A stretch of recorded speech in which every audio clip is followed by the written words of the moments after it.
Good morning, dear children. I know I am very much familiar to you. Myself, Rimya Shrikant. I will be handling your chemistry classes in this online session. So, before beginning our classes, let us pray for a while to seek blessing from God Almighty.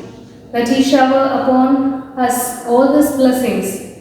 Let He shower His blessings upon you to seek all the informations we teachers are giving to you. Please close your eyes for a while and make a silent prayer.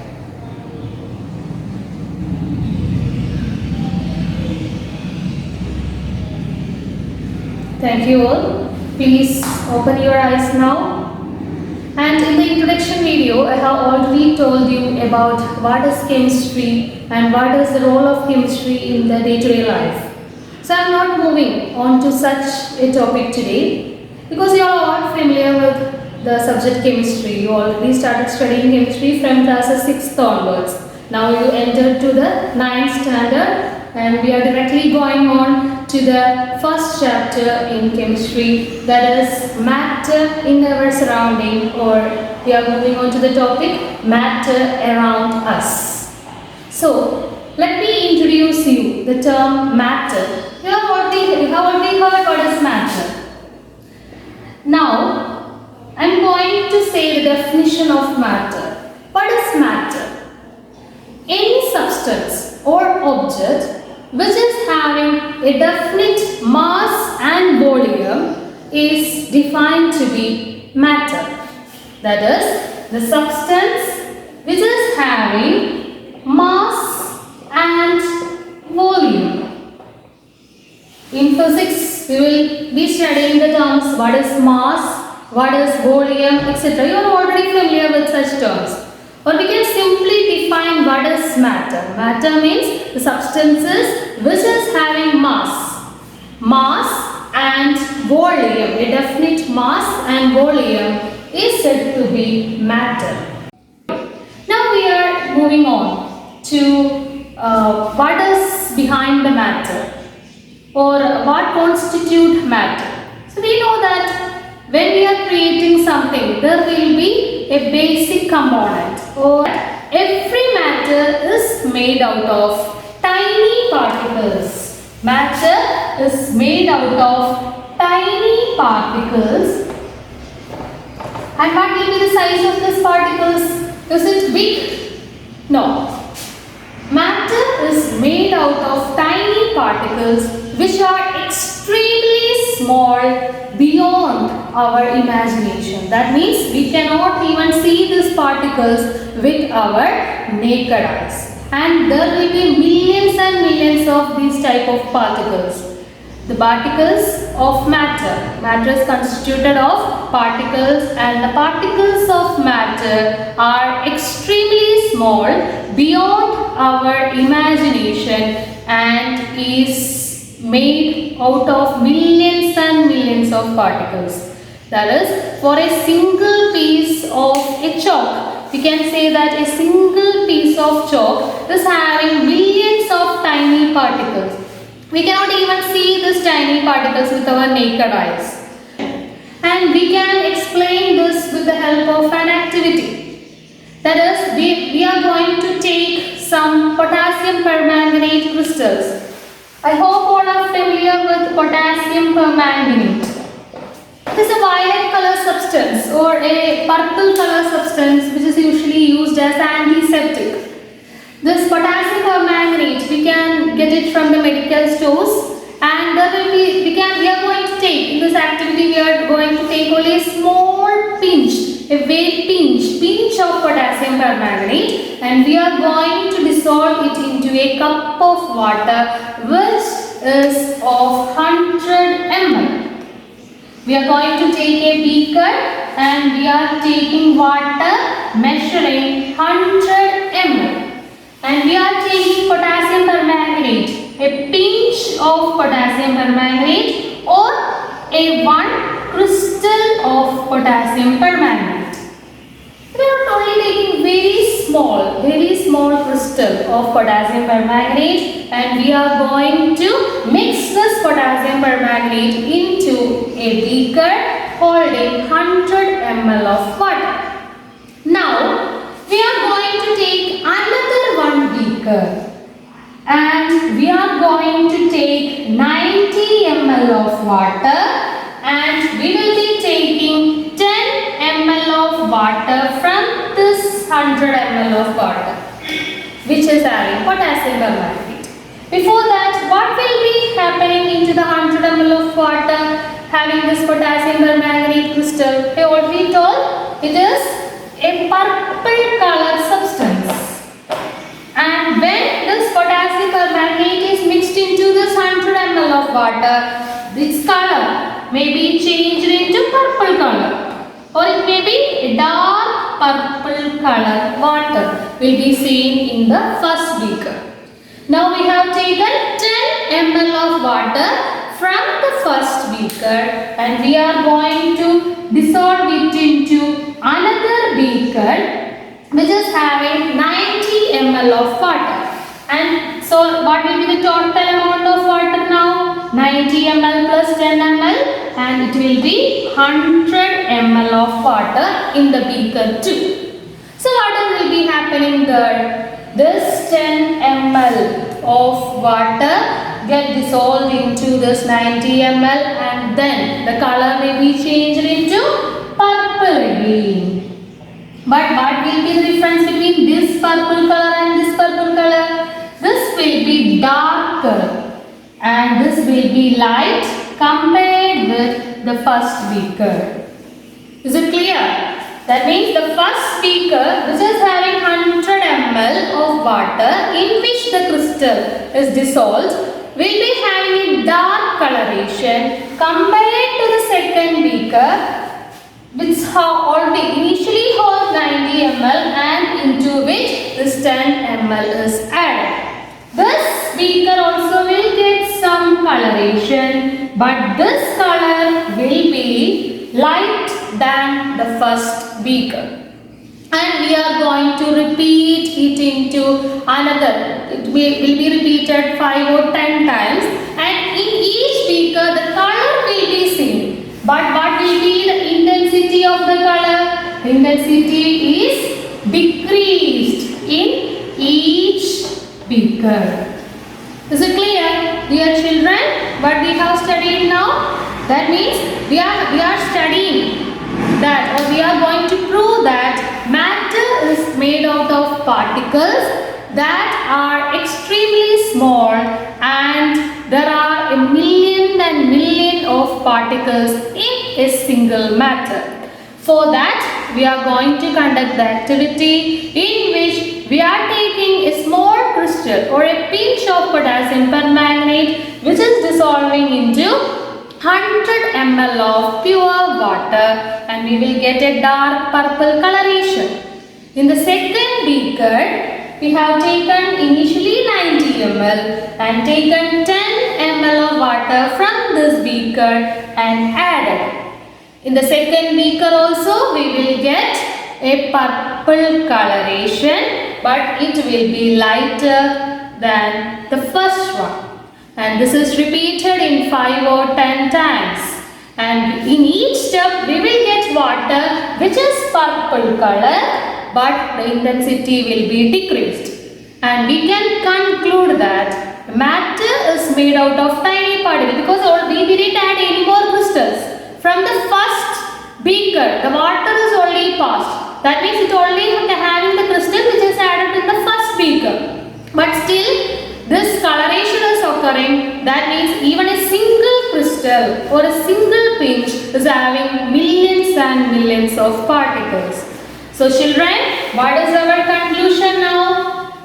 We have concluded that matter is made up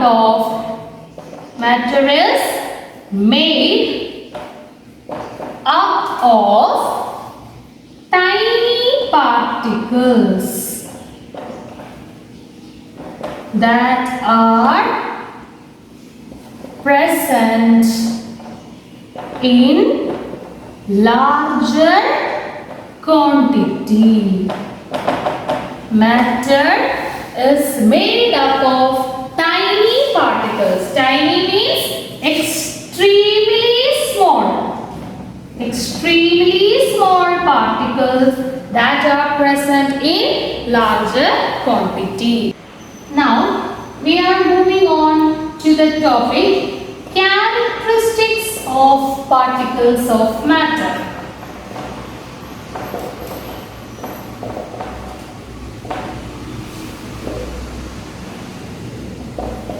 The second topic we are going to discuss is characteristics of particles of matter. What is the characters or characteristics? What is the peculiarities of particles of matter? So in our syllabus we are going to study three characteristics of particles of matter. First one is particles of matter have space between them. First one is particles of matter have space between them. From that already discussed activity, we can understand or we can come to this conclusion. That means in this activity, in the first activity, we have already taken a very small crystal of potassium permanganate which was divided into different beakers of maybe 1000 ml of water. Hold that single crystal of potassium permanganate particles. And why this pink color or purple color occurred in all these beakers? We have taken so many beakers having 90 and plus we have added 10 ml, total 100 ml. So around 500 or 600 or 1000 ml of water we have taken for that activity. In all that beakers we got the purple coloration. So if there was two things. One is potassium permanganate crystal and another thing or substance was water. So if that water molecule do not have any space between them, how can this purple color occur?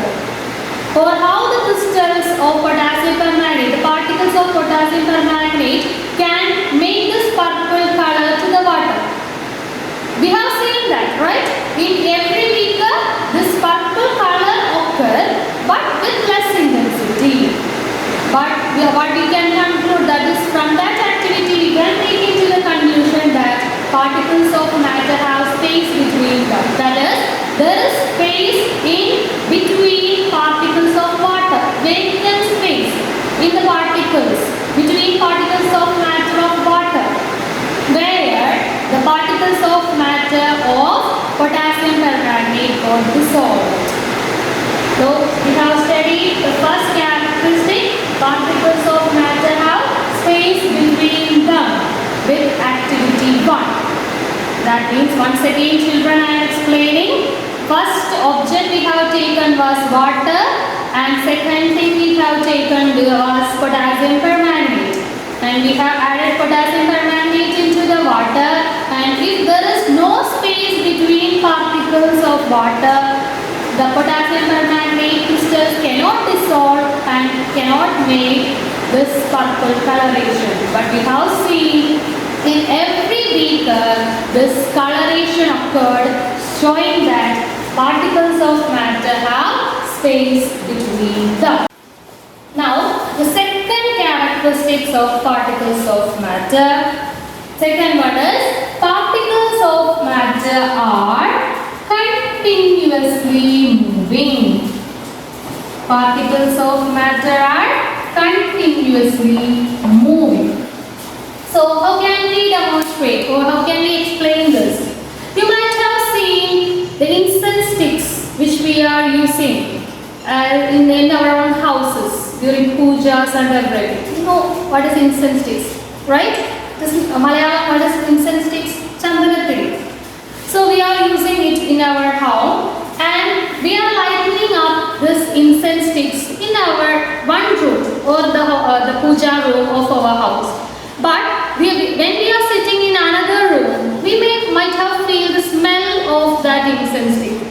A very good smell, or what we can say, a perfume-like smell is coming from that incense stick, and we are absorbing that smell from another room. So what this means? There is particles of matter in this incense stick also. That smoke is containing particles of matter. How can we get that smell in when we are sitting in another room? From that example, we can prove the second thing, or we can understand second characteristics of particles of matter. That is, particles of matter are continuously moving. That is, incense stick smell is found or is observed in when we are sitting in another room. Now, moving on to the third characteristics of particles of matter, that is, particles of matter attract each other. Everything in the universe is attracting each other, right? Everything in the universe is having some sort of bond or attraction between each other. And particles of matter is also having some attraction. Without this attraction, they cannot be having a definite shape, they cannot be having a definite size, etc. And we can prove this with an example or we might have seen we are putting on or turning on the water tap around houses. So we can see the stream of water which is coming from the tap. And when we are trying to move or when we are putting our hand, then also this stream of water will be trying to maintain that flow without any disturbance. That means the water molecules is having some force of attraction. They are attracting each other and flowing without any disturbance, which may result some pressure in our own hands. So other examples, there are other examples also. Particles of matter are attracting each other. That means we can simply say that without this attraction, it cannot be having any definite shape or volume. And we are explaining this with the help of tap water stream. Tap water, when we are putting on the tap, water will be streaming down, and which is having the water molecules will be holding some attractive force between each other. So children, I am going to conclude today's session. Once again explaining what we have studied. We have studied about definition of matter. What was definition of matter? Matter is any substance that is having a definite mass and volume. And what is matter made up of? Matter is made out of tiny particles which are extremely small that cannot be seen with our naked eyes and is of larger quantity. Then we have studied three characteristics of particles of matter. First one was particles of matter have space between them. Particles of matter are continuously moving, and third one is particles of matter attract each other. I hope you all have understood all these notes, what all I have explained today, and we will continue our chapter in our next session. Thank you, dear children. See you all soon.